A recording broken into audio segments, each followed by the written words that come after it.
Hello, everyone. My name is Maria Boicova-Wynants, and the topic I will be talking about with you today is authenticity as a strategic asset. What is authenticity, and what does it give you? Is it about visibility or recognizability? And what's the actual nuance here? But we'll get to this step by step. And in the first step, let's talk about visibility, or better, the trap of it. The need for visibility is being pushed quite hard. You need to be visible. Do you? Is that really the goal? Hmm. More presence. Be at all conferences out there. Make more posts, more content, even though often this content is nothing but indistinguishable AI generated crap, annoying noise. And the thing is, visibility is not the same thing as something you actually need much more than that, which is recognizability. Let me break this down for you. Visibility means people have seen you or scrolled past you. You're here, you're there, maybe you're everywhere. Recognizability means people know what you stand for and appreciate how you think. And in digital business development, hell, in any professional arena worth its salt, be it online or offline, that distinction doesn't just matter. It matters big time. Because here's what actually happens in business. Clients don't hire exposure. They don't hire omnipresent noise. They hire clarity. They hire someone whose judgment they feel they can trust. And what is trust? Trust, ladies and gentlemen, comes from predictable quality. No surprise here. But think about that for a second. If I am predictable in my standards, if you know, for instance, at least the level of questions I'm going to ask before I ask them, or the level of thinking I will deliver, your risk perception drops like a stone. And when risk perception drops, decisions accelerate, opportunities open, trust builds. This is where most people get it completely wrong. They think authenticity is self-expression, but it's not. Far from it. Authenticity is strategic coherence. Authenticity is about integrity. It's the precise alignment between what you actually believe, how you speak, and how you decide. Think of it like a tuning fork. When you strike a tuning fork, it doesn't try to make every sound available to it. It resonates at one precise frequency. That's its power. That's what makes it useful. Most professionals, though, are trying to be like a full orchestra all by themselves. A bit of corporate law here, some thought leadership there, a sprinkle of personal storytelling, a dash of industry news, a conversation like, so what do you do? We cover a full spectrum of IP. Okay, cool. And the result?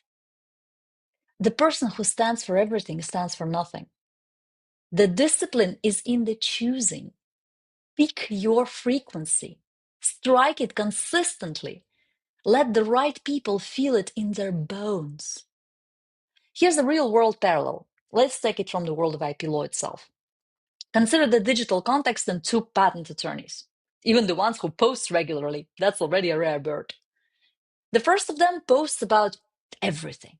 NFTs 1 week, pharmaceutical patents the next, countless conference snapshots, design rights reviews, software regulation, EU tax, whatever, some complex legal opinions in between. He's prolific.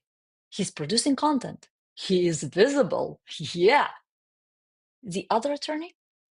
She only essentially ever speaks about one thing: how life sciences companies systematically undervalue their IP portfolios in licensing negotiations. That's her edge.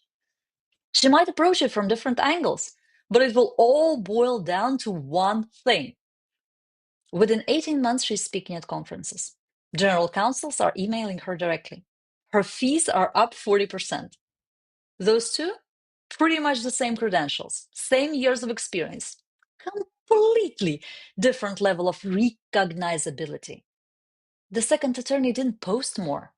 She just chose her frequency and struck it hard over and over again.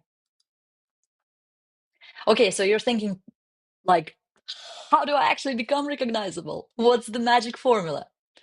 And here's the thing, and this is backed by cognitive psychology and communication science. Recognizability rests on three non-negotiable signals. First, a clear intellectual position, not topics. It's not about that. This one is about the lens. Many lawyers speak about patents, trademarks, copyright. Thousands of them do. But very few, and I mean very few, speak about, for instance, the strategic relevance of it for, say, biotech industry that they specialize in. Or like I do, for instance, about psychology, behavioral forces behind IP decisions. When you choose a lens and repeat it consistently across your work, you're not just creating content, you're building cognitive territory. You're staking a claim in the landscape of ideas. And that territory, it becomes yours. Wing Yang, the world-class magician who is now the world-class communication expert, uses a perfect metaphor for this. He says that a laser and a light bulb both produce light, but only one can cut through steel. Most professionals are light bulbs, warm, friendly, maybe even useful. But to build a business on trust and authority, you need to be a laser. The laser doesn't apologize for not illuminating the whole room because it knows that it's not the point. The laser owns its beam completely, and your intellectual position is your beam, your superpower. Second, repeated framing. Strong communicators repeat core ideas across contexts. They don't chase novelty for the sake of it. They engineer simplicity through disciplined repetition. I'm going to use myself as an example. When I open my mouth, in 9 out of 10 cases, I will be talking about contractual clarity, about thinking about IP in advance and in relation to business goals, or about psychology that tends to mess it all up. Simple. And let me be crystal clear. Simple is not accidental. It's not lazy. It's engineered through disciplined repetition. You know what happens when people associate your name with three specific ideas? You are building memory. And memory, not impressions, not followers, is the foundation of authority. Life coach Marie Forleo has a phrase she's repeated for years. Everything is figure-outable. If you've heard it, you remember it. Why? Not because it's complex, because it's been said, demonstrated, embodied, and repeated in all the different contexts until it became inseparable from her identity. That's not accidental. That's architecture. Warren Buffett does the same thing. Ask anyone what Buffett believes in, and they'll tell you long-term value investing, businesses you understand, modes. He's been saying essentially the same thing for over 50 years. Do you think that makes him less credible? Less interesting? No, that makes him undisputed authority. Repetition isn't a lack of creativity. It's the very mechanism by which ideas move from interesting to inevitable. Now consider a tech lawyer who chose the lens of, I will ground every patent conversation in product roadmap and market timing. I bet she will be talking about that. And every time a client will bring her a patent matter, she will focus on hammering in the question, does protecting this now give you a competitive window that actually matters given where your product is heading and when your competitors are likely to move? She will have said the same question or some version of it in hundreds of conversations, both online and offline. She would have posted about it, written articles about it, and given speeches and presentations on this. And now, CTOs forward her name in Slack threads before they've even booked a call. Not because she's the most technically accomplished patent attorney in the room, because she's the one who speaks the language of the decision they're actually trying to make. Yes, she's the where and when girl, but that's not even a niche. That's a category of one. Third, predictable standards. Now, this, as ChatGPT loves to frame it, where it gets really interesting, as authenticity isn't about personality, like some tend to believe. Nope, that's behavioral consistency. If you always focus on implications, if you always clearly clarify trade offs, if you always connect IP to business impact, if you always surface the hidden risks that everyone else is tiptoeing around, people begin to trust not just your knowledge. This one is a given, or at least must be a given, but your judgment. And judgment, surprise, surprise, that's what they actually buy. That's what they pay premium fees for.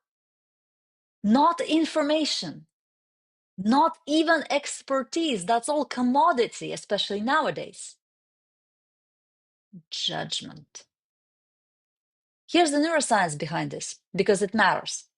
The human brain is, at its core, a prediction machine. Every interaction you have is the brain running a rapid-fire probability assessment.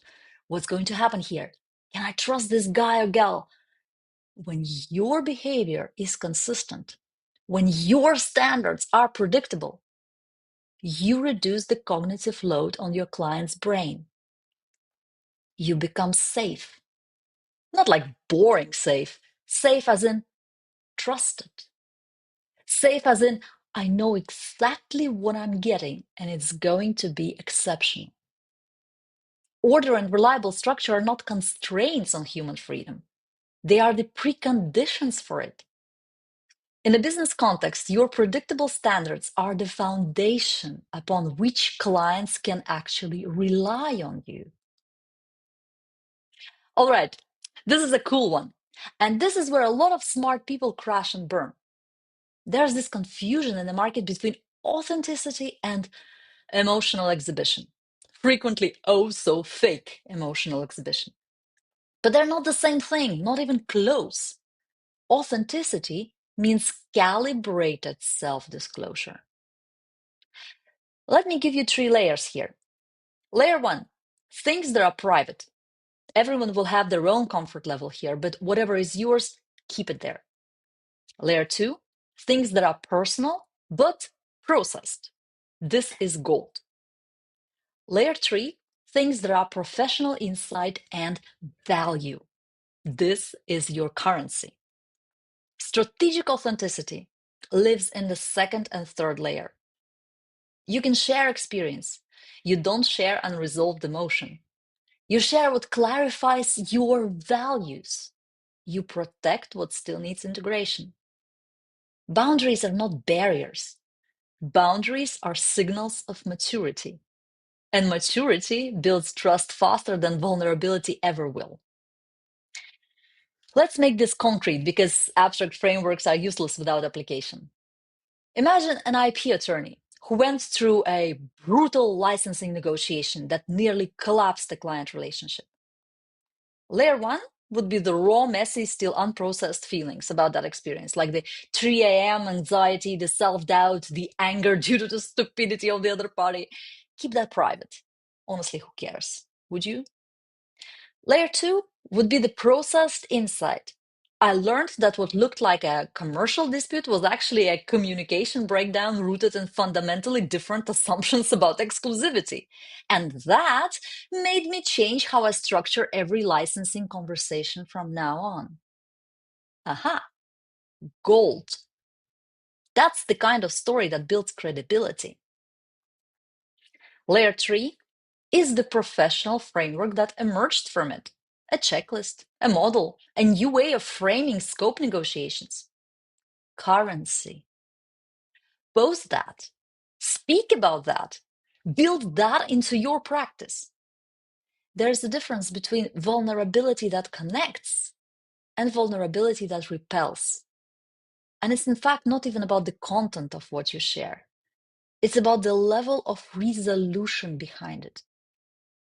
When you share something difficult from a place of having worked through it, having extracted meaning, lesson, and framework from it, your audience doesn't feel burdened. They feel informed. They feel closer to you. But when you share raw, unprocessed pain, the audience doesn't know what to do with it. And on top of that, they feel somewhat responsible for you. That's the opposite of the trust dynamic you're trying to build. Be honest about your journey. Just make sure you've actually made the journey and printed the photos before you narrate it. Now, some words about communication. The most effective communication often sounds simple. But here's what I need you to understand at a deep level. Simplicity is built. It's constructed. It's the result of ruthless editing and strategic thinking. You know that phrase by Mark Twain, who once said, "I didn't have time to write you a short letter, so I wrote you a long one." That's precisely the point. Simplicity is not that simple. Every strong message rests on three invisible layers. Intent. What behavioral shift do I want? Framing. What's this all about? Is it about gain or loss? Exposure or opportunity? And how do I adjust my language to consistently reflect this chosen framing? Finally, structure, contrast, precision, repetition. This is what I want you to hear. Authenticity is not spontaneity. Authenticity is disciplined, practiced clarity. It's knowing exactly what you stand for and translating that into the language that lands with your audience. The audience never sees the preparation. They see the moment, they see the reveal, they feel the wonder, but you know that behind every 30-second card trick is thousands of hours of deliberate practice. The simplicity of the performance is the result of obsessive craft. Your communication works the same way. When a client reads something you've written and thinks, "Yes, that's exactly it, perfectly said," they're not witnessing spontaneity here. They're witnessing the finished product of deep thinking that has been refined, tested, and edited into something that feels effortless. Now, effortlessness is precisely the goal, but effort is how you get there. In the context of IP law and legal marketing specifically, this matters enormously. Legal professionals are trained to be comprehensive, to cover every angle, to qualify every statement. That training, when applied to communication with clients and prospects, produces the opposite of trust. It produces confusion. It produces the sensation that everything is so damn complicated and nothing is clear, which is the opposite of what a client needs before hiring you. The most powerful thing you can do in your external communication is to take genuinely complex ideas and to make them feel manageable. Not dumbed down, clarified.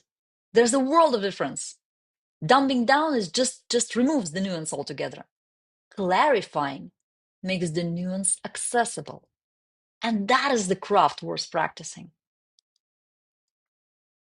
Now let's talk about what this actually means for your business, because if this doesn't translate to results, it's just philosophy. We live in a world where AI can generate competent content in seconds.